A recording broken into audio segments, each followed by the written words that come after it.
You know, there's certain days that remind me of why I ran for this office.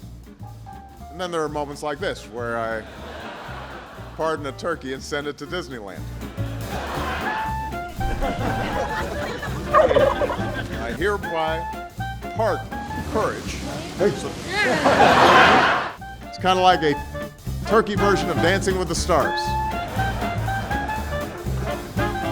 But it's also one of the worst days of the year to be a turkey. You are hereby pardoned. They say that life is all about second chances. The office of the presidency, the most powerful position in the world, brings with it many awesome and solemn responsibilities. This is not one of them. That's a good-looking bird. I am here to announce what I'm sure will be the most talked about executive action this month. All right? Cheese, you are hereby pardoned from the Thanksgiving dinner table. It is hard to believe that this is my 7th year of pardoning a turkey.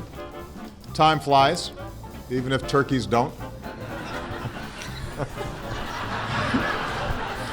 That was good. I thought it was pretty good. Of course, Thanksgiving is a family holiday as much as a national one. So for the past 7 years, I've established another tradition, embarrassing my daughters with a cornucopia of dad jokes about turkeys. This year, they had a scheduling conflict. Actually, they just couldn't take my jokes anymore. But this is the last time I'm doing this, so we're not leaving any room for leftovers.